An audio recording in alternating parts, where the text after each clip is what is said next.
Bollywood big B Amitabh Bachchan दिल के सुकून और अच्छाई की तलाश में कुरान पाक पढ़ने लगे। पूरी दुनिया के दिलों में घर करने वाले बॉलीवुड बिग बी अमिताभ बच्चन का दिल खुद बेचैन है। उन्हें सुकून दिल और हालात पुरअमन रखने के लिए किसी ने मशवरा दिया कि कुरान पाक पढ़ें। इस हदायत पर अमल करते हुए जब अमिताभ बच्चन ने कुरान पाक का मुतालिया शुरू किया तो हैरत अंगेज तौर पर उन्हें करार आया। बिग बी ने सोशल नेटवर्किंग वेबसाइट ट्विटर पर आयतों का तर्जुमा भी लिखा कि जो किस्मत में होता है मिलकर ही रहता है। मुल्क की बका और सलामती के लिए कुरान पाक पढ़ना एक अच्छा नुस्खा है और इसलिए इस पर अमल पैरा हूं।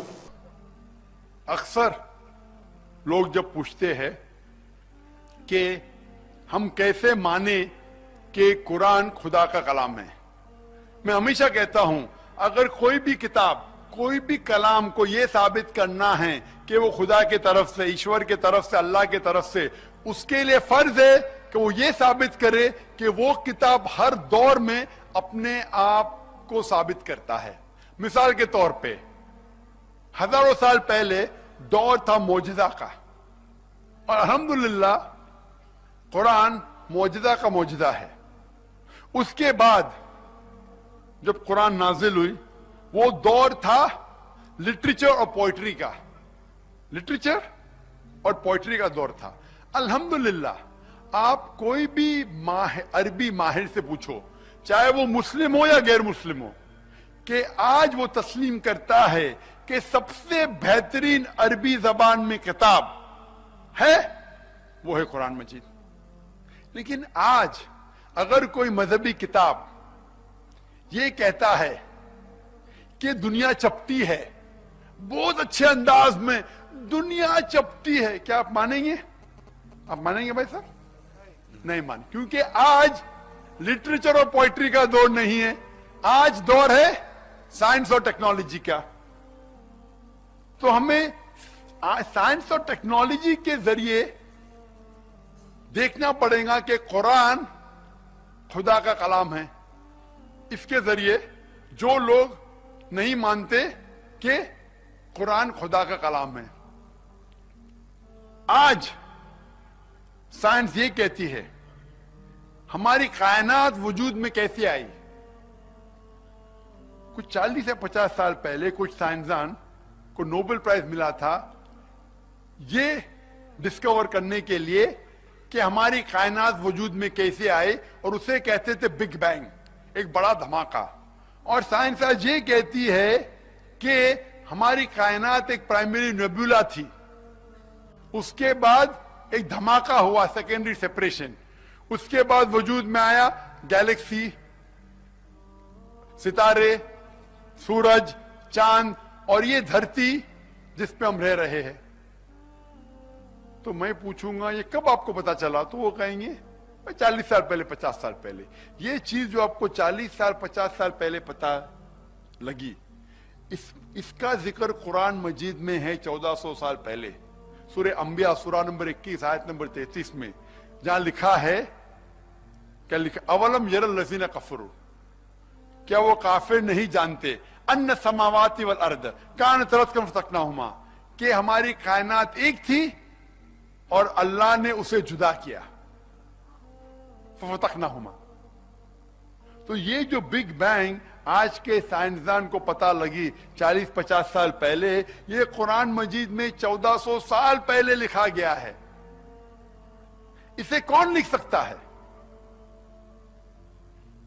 और आमतौर पे जब मैं सवाल पूछता हूं गैर मुसलमानों को या वो इंसान को जो ईश्वर में नहीं मानता है, कि अगर मैं एक ऐसी चीज, इक्विपमेंट आपके सामने लेके आता हूं जिसे किसी ने नहीं देखा, दुनिया में कोई इंसान ने नहीं देखा, आपके सामने अगर ले आ जाती है और मैं कहता हूं कि इसके मैकेनिज्म के बारे में, इसके बारे में सबसे पहला शख्स कौन कह सकता है?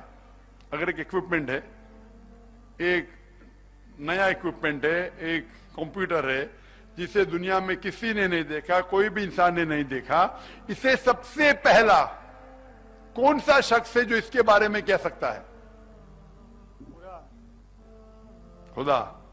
ठीक है, आप खुदा में मानते हैं। जो खुदा में नहीं मानता है वो कहेगा बनाने वाला, मेकर, मैन्युफैक्चरर, क्रिएटर, खालिक। आप खुदा में मानते, बिल्कुल सही। तो मैं आपसे पूछता हूं कि ये जो इंसानों ने 50 साल पहले जाना, इस कुरान मजीद में 1400 साल पहले लिखा गया है, इसे कौन लिखा? खुदा ने लिखा है। खुदा ने लिखा। आप तो माशाअल्लाह पहले निशानी में मान गए। कुरान में जिक्र आता है, कुछ लोग एक निशानी से मानते हैं, कोई 10 निशानी से मानता है, 10 आयतें से मानता है, कोई हजारों आयतों के बाद नहीं मानता। अगर कोई नहीं मानेगा तो मैं कहूंगा ठीक है। आप कहेंगे, कोई कहेगा अरे मोहम्मद सल्लल्लाहु अलैहि वसल्लम बहुत इंटेलिजेंट थे, उन्होंने लिखा होगा, मैं बहस नहीं कहूंगा। मैं पूछूंगा कि ये चांद की रोशनी जो है वो अपनी है, खुद की रोशनी है, क्या ली गई रोशनी है? ली गई। किससे ली गई है? सूरज। माशाल्लाह, आप तो बहुत इंटेलिजेंट आदमी है, माशाल्लाह। सूरज से ली गई। ये कभी पता चला? 200 साल पहले, 300 साल पहले। पहले हम समझते थे कि चांद की रोशनी खुद की रोशनी है। कुरान मजीद में 1400 साल पहले लिखा है, सूरह फुरकान में सूरा नंबर 25 आयत नंबर 61 में, कि सूरज की रोशनी खुद की है, चांद की रोशनी ली गई है। ये 1400 साल पहले कौन लिख सकता है कि चांद की रोशनी खुद की नहीं है, ली गई है? कौन लिख सकता है? खुदा। खुदा। आप मान गए, माशाअल्लाह। कोई जो नास्तिक है शायद नहीं माना, फिर भी कहेगा हो सकता है कि आपके मोहम्मद सल्लल्लाहु अलैहि वसल्लम बहुत इंटेलिजेंट इंसान है। मैं आर्ग्यू नहीं कहूंगा। जब मैं स्कूल में था, मैंने पढ़ा था कि चांद रिवॉल्व कर रहा है, रोटेट कर रहा है, रिवॉल्व कर रहा है, रोटेट कर रहा है, लेकिन सूरज रिवॉल्व कर रहा है लेकिन रोटेट नहीं कर रहा, अपने महवर पे नहीं घूम रहा है। लेकिन कुरान मजीद में लिखा है, सूरे अंबिया में सूरा नंबर 21 आयत नंबर 33 में, हुवल्लज़ी खलक़ल लैल व नहारा, कि उसने बनाया है रात और दिन, व शम्स वल कमर, सूरज और चांद, कुल्लुन फी फ़लकिन यस्बहून, दोनों अपने वो घूम रहे हैं, गर्दिश कर रहे और अपने महवर पे घूम रहे हैं, रिवॉल्व कर रहे, रोटेट कर रहे। मैंने स्कूल जब सन 1982 में पास किया था, तकरीबन 30 साल पहले, वहां में पढ़ा था कि सूरज अपने महवर पे नहीं घूम रहा है, लेकिन कुरान मजीद में लिखा है, तो मैं चौंक गया। फिर पता लगा 20 साल 25 साल पहले कि चांद के अलावा सूरज भी अपने महवर पे घूम रहा है, और सूरज एक बार रोटेट करने के लिए 25 दिन लेता है। तो कौन ये कुरान मजीद में 1400 साल पहले लिख सकता है कि सूरज भी घूम रहा है? खुदा है, दूसरा खुदा। आप 3 बात में मान ली। इस तरीके से कुरान मजीद में 6000 से ज्यादा आयतें हैं, और तकरीबन 1000 से ज्यादा आयतें साइंस के बारे में कहते हैं। इसमें लिखा है किस तरीके से कायनात बनी, किस तरीके से कायनात फैल रहा है। एस्ट्रोनॉमी लिखा है, एस्ट्रोनॉमी के वजह वाटर साइकिल ले गए, किस तरीके से पानी समुद्र से इवेपोरेट होता है, क्लाउड बादल बनता है, बादल अंदर जाता है, बारिश होती है, फिर से वाटर साइकिल कंप्लीट होती है। लिखा है किस तरीके से 2 किस्म के पानी हैं, मीठा पानी और खारा पानी, ये दोनों मिलते हैं लेकिन मिक्स नहीं होते। लिखा है जियोलॉजी के बारे में, किस तरीके से माउंटेन अवताद है, किस तरीके से उसका जड़ है, और जितना माउंटेन ऊपर है, पहाड़ ऊपर है, उतनी ज्यादा नीचे है। ये कुरान मजीद में लिखा है, जिसे हमें आज मालूम पड़ा, कल मालूम पड़ा साइंस में। कल मतलब 100 साल पहले, 200 साल पहले, 400 साल पहले। ये कौन लिख सकता है? कुरान में लिखा है बायोलॉजी में कि हर जानदार चीज पानी से बनी गई है। सूरे अंबिया सूरा नंबर 21 आयत नंबर 30, जिसे आज हमें पता चला। कुरान में लिखा है कि ना ही इंसान, लेकिन पेड़ पौधों के अंदर भी जिन्स है, मर्द और औरत, जो हमें आज पता चला, जो कुरान मजीद में 1400 साल पहले लिखा है। बॉटनी, जियोलॉजी, एम्ब्रियोलॉजी, 1000 से ज्यादा आयतें हैं। हर साइंस के बारे में जो हमें आज मालूम पड़ा, जो कुरान मजीद में 1400 साल पहले लिखा है, कल मालूम पड़ा तो 1400, उसके बाद में पूछूंगा कौन लिख सकता है, और जवाब है खुदा। माशाअल्लाह। تو سائنس کے ذریعے ہم یہ ثابت کر سکتے ہیں کہ خدا، یہ قرآن خدا کی کتاب ہے۔ اگر یہ سائنس آپ دوسری مذہبی کتابوں کے ذریعے پرکھیں گے، اس کو بائبل کے ذریعے پرکھیں گے، تو سینکڑوں آیتیں بائبل میں جو سائنس کے خلاف ہے۔ آپ اس کو ہندو مذہبی کتابوں کے ذریعے مطالعہ کریں گے تو سینکڑوں آیتیں ویدا میں اور ہندو مذہبی کتابوں میں جو سائنس کے مطابق سے صحیح نہیں ہے۔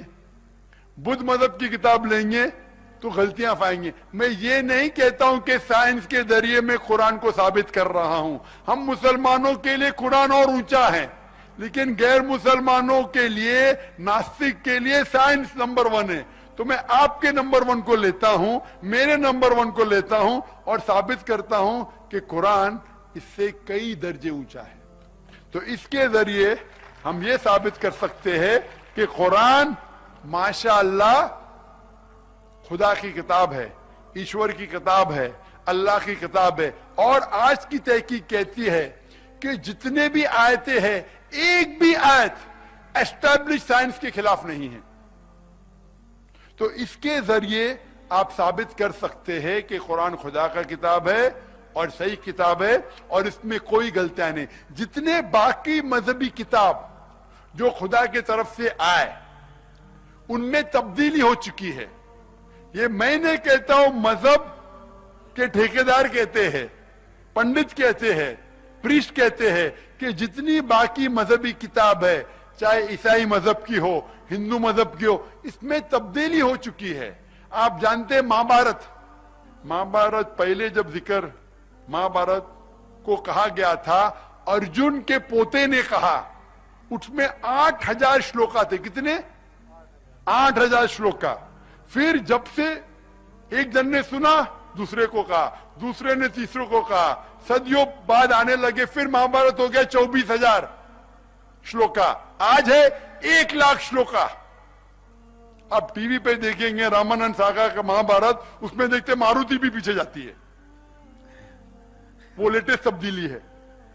تو مذہبی کتابوں میں انسان تبدیلی کر رہے ہیں، لیکن قرآن میں اللہ تعالیٰ فرماتے ہیں سورہ ہجر میں، سورہ نمبر 15 آیت نمبر 9 میں، کہ اللہ سبحانہ و تعالیٰ نے قرآن نازل کیا اور اس کی حفاظت کریں گے۔ جتنے بھی مذہبی کتاب نازل ہوئی قرآن کے پہلے، وہ صرف محدود تھے ایک وقت کے لیے، ایک گروہ کے لیے، سارے انسانوں کے لیے نہیں تھی۔ لیکن کیونکہ قرآن مجید آخری اللہ کا کلام ہے، آخری پیغام ہے، وہ صرف مسلمانوں کے لیے نہیں، سارے انسانیت کے لیے ہے، اور صرف عربوں کے لیے نہیں، سارے انسانیت کے لیے، چاہے آپ ہندوستان میں رہتے، چاہے یو ایس اے میں، چاہے یو کے میں، اور صرف اسلام ہی انسانیت کا حل ہے۔ اسی لیے کیونکہ یہ آخری کتاب ہے، خدا نے، ایشور نے، بھگوان نے، اللہ نے اسے محفوظ رکھنے کا وعدہ کیا ہے۔ کتنی بھی کوشش کرو، آپ قرآن میں بدلی لا ہی نہیں سکتے، کیونکہ اللہ اس کی حفاظت کر رہا ہے۔ جتنے پہلے مذہبی کتاب آئے، وقت کے دوران سال گزرتے ہوئے ان میں تبدیلی آئے، اس میں ملاوٹ آئی، اور کیونکہ وہ محدود تھا ایک وقت کے لیے، خدا نے، ایشور نے، اللہ نے اسے محفوظ رکھنا کو صحیح نہیں سمجھا۔ لیکن کیونکہ قرآن اللہ کا آخری پیغام ہے، آخری کلام ہے، اس میں کوئی بھی تبدیلی نہیں لا سکتا ہے۔ اللہ اس کی خود حفاظت کریں گے، اور ہر وقت، ہر دور میں یہ کلام اپنے آپ کو ثابت کرے گا کہ یہ خدا کا کلام ہے۔ بھائی صاحب، آپ کو ابھی یقین ہے؟ بھائی صاحب، ہاں یقین ہے، آپ کو یقین ہے کہ قرآن خدا کا کلام ہے؟ 100% آپ ایک خدا میں مانتے؟ ایک کوئی آپ مانتے کہ ایک خدا کے علاوہ کسی اور کی عبادت نہیں کرنا چاہیے؟ خالی ایک کوئی مان دو میرے، آپ مانتے کہ بت پرستی غلط ہے؟ غلط ہے، آپ مانتے مورتی پوجا غلط ہے؟ غلط آپ مانتے کہ محمد صلی اللہ علیہ وسلم آخری پیغمبر ہے؟ نہ، اس کو تو معلوم نہیں تھا میرے کو، نہیں مانتے؟ پہلی بار آیا ہوں پروگرام میں آج۔ ٹھیک ہے، تو میں آپ کو کہنا چاہتا ہوں کہ آپ کا بیک گراؤنڈ ہندو مذہب ہے؟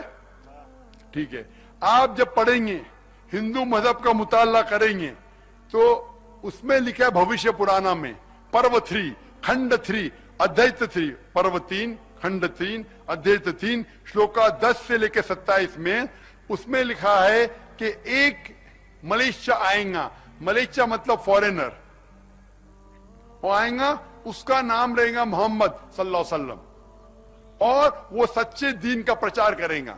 इसका जिक्र है, ये चीज आगे भी लिखा है भविष्य पुराना पर्व 3 खंड 3 अध्याय 3 श्लोका 10 से लेकर 27, पहला 3 से लेकर 8 है, अभी 10 से लेकर 27। इसमें लिखा है कि ये जो आएगा, ये जो पैगंबर आएगा और अपना दीन फैलाएगा, उसके मानने वाले उनकी खतना की जाएंगी, वो दाढ़ी रखेंगे और वो सुअर का गोश्त नहीं खाएंगे, वो अपने और वो सही दीन का प्रचार करेंगे, वो लोगों को नमाज के लिए बुलाने के लिए आजान देंगे, वो अमन फैलाएंगे और भाजी पाला खाने से नहीं पाक होंगे लेकिन गोश्त खाने से। इसी तरीके से भविष्य पुराना के अलावा आप देखें कुंटप सुक्ता अथर्वा वेद किताब नंबर 20 अध्याय नंबर 124 मंत्रा नंबर 1 से लेके 14 में कुंटप सुक्ता में लिखा है मोहम्मद सल्लल्लाहु अलैहि वसल्लम की पेशन गोई। लिखा है ऋग्वेद में वॉल्यूम नंबर 1 अध्याय नंबर 59 वर्स अध्याय नंबर 53 वर्स नंबर 9 में मोहम्मद सल्लल्लाहु अलैहि वसल्लम के बारे में कई जगह है, मैं हवाले दे सकता हूं सैकड़ों, जिसमें मोहम्मद सल्लल्लाहु अलैहि वसल्लम का जिक्र है। Rigveda volume number 1 chapter number 13 verse number 3, Rigveda volume number 1 chapter number 8 verse number 2, कई हवाले। और एक साफ तौर पे जो लिखा गया है मोहम्मद सल्लल्लाहु अलैहि वसल्लम के बारे में, वो है कल्कि अवतार में, तो कल्कि पुराना में अध्याय नंबर 2 श्लोका नंबर 5, 7, 9, 11 और 15 में लिखा है कि एक कल्कि अवतार आएगा जिसके वालिद का नाम है विष्णु यास। विष्णु मतलब ईश्वर भगवान, यास मतलब उसका बंदा, ईश्वर का बंदा, अरबी में कहेंगे अब्दुल्लाह। उसके मां का नाम है सुमति, सुमति मानी अमन, अरबी में होता है आमिना। और मोहम्मद सल्लल्लाहु अलैहि वसल्लम के मां का नाम था अब्दुल्ला, संस्कृत में बोलेंगे विष्णु यास, वालिद का नाम था विष्णु यास, अरबी में होता अब्दुल्ला। मोहम्मद सल्लल्लाहु अलैहि वसल्लम के वालिदा का नाम था आमिना, संस्कृत में कहते सुमति। इसमें लिखा है कि वो सारी दुनिया में अमन फैलाएंगे, और मोहम्मद सल्लल्लाहु अलैहि वसल्लम ने किया। लिखा है कि वो अमन के शहर में पैदा होंगे जो मक्का है, उस शहर के लीडर के घर में पैदा होंगे। मोहम्मद सल्लल्लाहु अलैहि वसल्लम कुरैश के खानदान में पैदा हुए। उसमें लिखा है कि उसके 4 करीब दोस्त होंगे, वो है 4 खुलफा राशिदीन। उसमें लिखा है कि सबसे पहला पैगाम उसे एक गार में मिलेगा, एक केव में मिलेगा, और मोहम्मद सल्लल्लाहु अलैहि वसल्लम को सबसे पैगाम मिला गार हिरा में। उसको सबसे पैगाम मिलेगा रात के दौर, मोहम्मद सल्लल्लाहु अलैहि वसल्लम को सबसे पहला पैगाम इकरा रात में मिला। उसके बाद वो कल की अवतार हिजरत करेगा नॉर्थ के तरफ, फिर वापस आ जाएगा। हम जानते हैं मोहम्मद सल्लल्लाहु अलैहि वसल्लम ने हिजरत की मदीना पे, फिर से वापस आए। ये सारी पेशन गोई सिर्फ एक ही शख्स की तरफ इशारा कर रही है, मोहम्मद सल्लल्लाहु अलैहि वसल्लम। तो मोहम्मद सल्लल्लाहु अलैहि वसल्लम की पेशन गोई ना ही वेद में, ना ही हिंदू मजहबी किताब में है, बाइबल में भी है, बुद्ध मजहब की किताब में भी है। तो आपकी मजहबी किताब में जब लिखा है पेशन गोई है कि आपको कल के अवतार में मानना चाहिए, तो अब आप मानते मोहम्मद सल्लल्लाहु अलैहि वसल्लम में? हाँ मानता हूँ। अब मानते? बिल्कुल सही, सही, आपको कोई शक नहीं। कोई शक नहीं। आप मानते खुदाई के? हाँ आप मानते बुत परस्ती गलत है, गलत। मूर्ति पूजा गलत है, आप मानते मोहम्मद सल्लल्लाहु अलैहि वसल्लम पैगंबर है, हाँ तो उसका मतलब जो इस्लाम की अहम शर्त आप उसको मानते, हाँ, तो आप चाहते इस्लाम कबूल करे? वो तो बाद में सोचेंगे अभी। ठीक है, आपको कोई भी जबरदस्ती नहीं कर सकता, आप सोचिए। अगर कोई सवाल आपके जहन में आता है तो आप मुझे पूछ सकते हैं बिना झिझक, ईमेल islam@irf.net। कोई भी शक है मुतमईन हो जाइए, आप सिर्फ मुझे मत मानिए, जाके तहकीक करो जाकिर जो कह रहा है खुदा के बारे में सही है, जाकिर जो ईश्वर के बारे में कह रहा है सही है, मोहम्मद सल्लल्लाहु अलैहि वसल्लम के बारे में कह रहा है सही है, हवाला लेके, ऐसा नहीं कि इधर लिखेला उधर लिखेला, हवाले के साथ जब आपको मुतमईन हो जाएगा तो देर मत कीजिए, मुझे मत मिलिए, آپ کہو کہ اللہ ایک ہے اور اللہ کے علاوہ کوئی معبود نہیں، محمد صلی اللہ علیہ وسلم پیغمبر ہے، انشاءاللہ آپ کو سفلتا ملیں گی اس دنیا میں اور آخرت میں.